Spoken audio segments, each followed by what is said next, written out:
Success అయినవాడు నీకు ఎందుకు చెప్పడు? ఎట్టి పరిస్థితుల్లోనూ ఎవ్వడు సక్సెస్ అయినవాడు నీకు చెప్పడు, ఎందుకంటే వాడు హాయ్ ఫ్రెండ్స్, ఇది చీరల వ్యాపారం యూట్యూబ్ ఛానల్ వీక్షిస్తున్న ప్రేక్షకులందరికీ నా హృదయపూర్వక నమస్కారాలు. విషయం ఏంటంటే చాలా రోజుల కిందట అంటే ఆల్మోస్ట్ ఒక 2 ఇయర్స్ నుంచి నేను వేరే బిజినెస్ చేస్తున్నాను. కానీ ఆ బిజినెస్లో విపరీతమైన లాస్ వచ్చింది. ఆ లాస్ని నేను కవర్ చేసుకోగలను, కానీ టైం పడుతుంది. ఓకే, లాస్ ఎట్లా వచ్చింది అంటే అది కూడా నా తప్పే, అందుకే లాస్ వచ్చింది. సరే బాబు, ఇదంతా మాకు ఎందుకు చెప్తున్నావు, మా బుర్ర ఎందుకు పాడు చేస్తున్నావురా అనుకోకండి. ఎందుకంటే లాసో లాభమో ఏదన్నా కానీ మనకు తెలిసి కొన్ని జరుగుతాయి, తెలియకుండా కొన్ని జరుగుతాయి. బిజినెస్ చేయాలి అంటే ఫస్ట్ ధైర్యం ఉండాలి.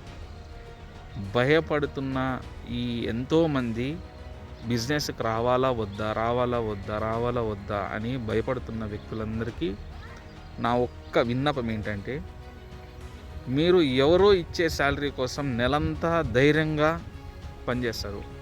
30 రోజులు పనిచేస్తే ఒక్కరోజు మీకు ఇచ్చే శాలరీ కోసం పనిచేస్తారు. కానీ బిజినెస్ చేశారంటే డైలీ మీ చేతికి డబ్బు వస్తుంది. మీరే రాజు, మీరే మంత్రి. ఓకేనా? మాకు తెలుసు అని మీరు అనుకున్నా కానీ ఇదే నిజము. కాకపోతే నేను ఆల్మోస్ట్ 20 ఇయర్స్ అయింది నా లైఫ్లో. 20 ఇయర్స్ నుంచి నేను బిజినెసెస్లో ఉన్నాను. Almost 7 to 8 types of businesses చేశా. 8 రకాల బిజినెసెస్లో కూడా నేను medium level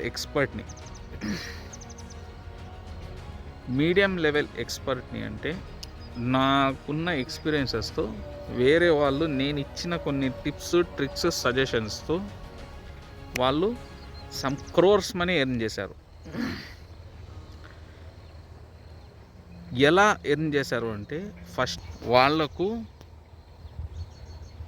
financial background main important. ఏ దానికైనా కానీ ఫైనాన్షియల్ బ్యాక్గ్రౌండ్. రెండోది వచ్చేసి, మీ ఫ్యామిలీలో మీరు బిజినెస్ స్టార్ట్ చేశారు అంటే మీ ఫ్యామిలీలో మిమ్మల్ని పొగిడే వాళ్ళకన్నా తిట్టే వాళ్ళు ఒకరు ఉండాలి, పొగిడే వాళ్ళు ఒకరు ఉండాలి.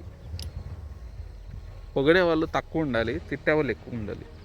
అంటే అరే బాబు, నువ్వు తప్పులు చేస్తున్నా, జాగ్రత్త, ఇక్కడ ఏదన్నా ప్రాబ్లం వస్తుందేమో ఒక్కసారి చెక్ చేసుకో అని చెప్పేవాళ్ళు ఒకరు ఉండాలి.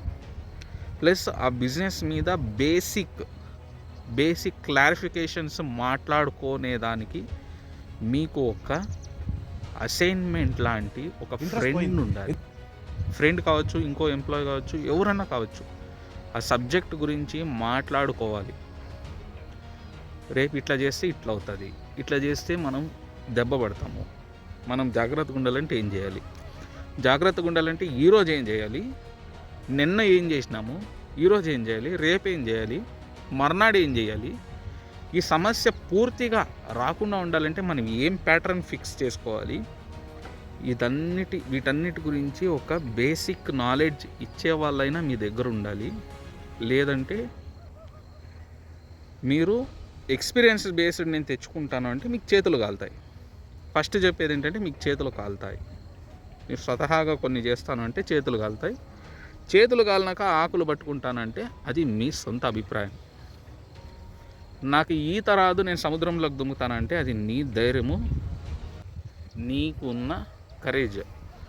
లేదు, నాకు ఎవరో ఒకరు సముద్రం వద్దు బాబు, ఫస్ట్ నువ్వు స్విమ్మింగ్ పూల్లో స్టెప్స్ నేర్చుకో, స్విమ్మింగ్ పూల్లో స్విమ్మింగ్ చేయడం నేర్చుకో, తర్వాత ఒక బావిలోకి వెళ్ళు, తర్వాత ఒక చెరువులోకి వెళ్ళు, తర్వాత నదిలోకి వెళ్ళు, తర్వాత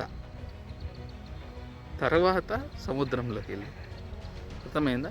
ఇన్ని స్టెప్స్ ఉంటాయి. కాబట్టి ఈ స్టెప్స్ గురించి 100% సజెషన్ ఇచ్చే వాళ్ళైనా నీకు దగ్గర ఉండాలి. లేదంటే నీకు ఇంచుమించు బేసిక్ నాలెడ్జ్ అయినా తెలిసి ఉండాలి. ఇవేవి తెలియకపోతే నువ్వు జాబ్ చేస్తున్నావంటే అదే చేసుకో. లేదా ఈ సబ్జెక్ట్ గురించి డెప్త్ అయిన వాళ్ళు, లేదా మీడియం లెవెల్లో ఉన్నవాళ్ళు, లేదా ఫెయిల్ అయిన వాళ్ళు, సక్సెస్ అయినవాడు నీకు ఎందుకు చెప్పడు?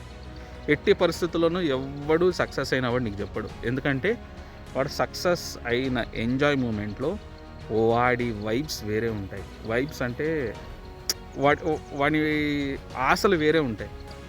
ఇప్పుడు ₹1,00,00,000 పోగొట్టుకున్న మైండ్ సెట్ ఎట్లుంటుందంటే, నేను ఎక్కడెక్కడ ఎఫెక్ట్ అయినాను, ఏ ప్యాటర్న్లో నేను మిస్ చేసినాను, ఏ ప్యాటర్న్ జరిగింది, ఇవన్నీ గుర్తుంటాయి వానికి. ఎందుకంటే వాడు పెయిన్ పాయింట్లో ఉంటాడు, వాడు పెయిన్లో ఉంటాడు కాబట్టి ప్రతి ఒక్కటి గుర్తుంటాయి.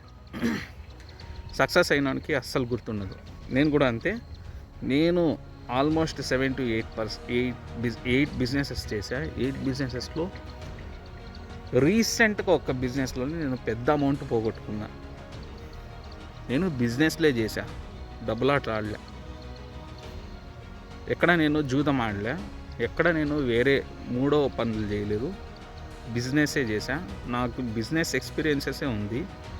ఈ లోకం ఎప్పుడే కానీ సక్సెస్ అయిన వాడి మంత్రాలే వింటాయి కానీ దెబ్బలు తిన్నోడి మంత్రాలు వినరు. ఎందుకంటే దెబ్బలు తిన్నోడి మంత్రాలు వినటానికి వాళ్ళకి ఇష్టం ఉండదు. కానీ దెబ్బలు తిన్నవాడి మంత్రాలు వింటే సక్సెస్ అవ్వడానికి దారి చాలా ఈజీగా ఉంటుంది. చాలా అంటే చాలా ఈజీగా ఉంటుంది. నేను నా ఎక్స్పీరియన్సెస్లో సమ్ క్రోర్స్ ఆఫ్ మనీ చూసా. కానీ నేను ఎక్కడ దెబ్బతిన్నాను అంటే, నా అన్న వ్యక్తులు నేను నమ్మే దెబ్బతిన్నాను.